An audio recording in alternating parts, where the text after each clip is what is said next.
ગુજરાત રાજ્યમાં કાયદા અને વ્યવસ્થા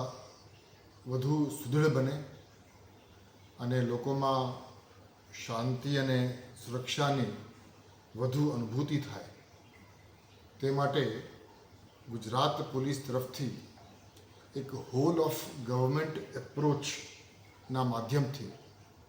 કડક કાર્યવાહી કરવાની એક રૂપરેખા તૈયાર કરવામાં આવી છે. ગુજરાત રાજ્યના દરેક પોલીસ સ્ટેશનને આજે વિડીયો કોન્ફરન્સના માધ્યમથી કે જે વિડીયો કોન્ફરન્સમાં તમામ પોલીસ કમિશનર, રેન્જ વડાઓ અને પોલીસ અધિક્ષકશ્રીઓ હાજર હતા, ને સૂચના આપવામાં આવી છે કે આવતા 100 કલાકમાં ગુજરાત રાજ્યના દરેક પોલીસ સ્ટેશનમાં એક લિસ્ટ બનાવવામાં આવે અને એ લિસ્ટમાં જેટલા પણ અસામાજિક ગુંડા તત્વો છે, એ પછી શરીર સંબંધી ગુનાઓ સંકળાયેલા હોય, પ્રોહિબિશન બુટલેગિંગ સાથે સંકળાયેલા હોય, જુગાર સાથે સંકળાયેલા હોય, મિલકત સંબંધી હોય, ખંડણી વિરાવણી હોય, એ તમામ પ્રકારના અસામાજિક કૃત્ય કરનાર વ્યક્તિઓની યાદી દરેક પોલીસ સ્ટેશનમાં આવતા 100 કલાકમાં તૈયાર કરવા માટે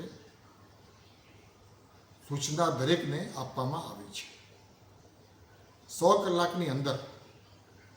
આ લિસ્ટ તૈયાર થઈ ગયા પછી એ તમામ લોકો વિરુદ્ધમાં હોલ ઓફ ગવર્મેન્ટ એપ્રોચથી કડક શિક્ષાત્મક કાર્યવાહી કરવા માટેની પણ વ્યૂહરચના તૈયાર કરવામાં આવી છે.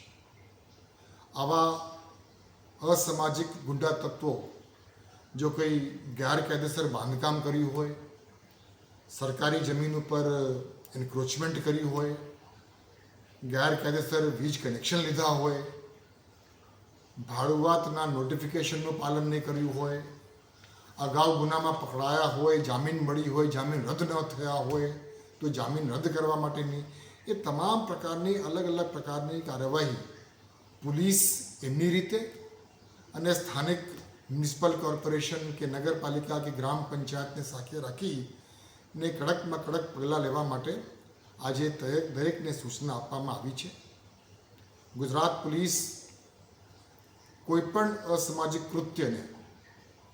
ખૂબ ગંભીરતાથી લે છે અને ખાસ કરીને એવા પ્રકારના બનાવો જ્યારે બની જાય છે કે જેના કારણે આમ જનતામાં એક ભયની લાગણી ફેલાય છે, તે ખૂબ ગંભીર બાબત બની જાય છે. એટલે આ પ્રકારની પ્રોએક્ટિવ પોલીસિંગના માધ્યમથી જે લોકોની વિરુદ્ધમાં એવા પ્રકારનો ભૂતપૂર્વમાં ઇતિહાસ રહ્યા છે, એ તમામ લોકોને શોધીને એનો ડોસિયર તૈયાર કરી અને એના વિરુદ્ધમાં તાત્કાલિક શિક્ષાત્મક કાર્યવાહી કરવા માટેની સૂચના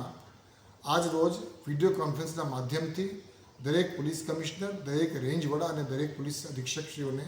સૂચના આપવામાં આવી છે.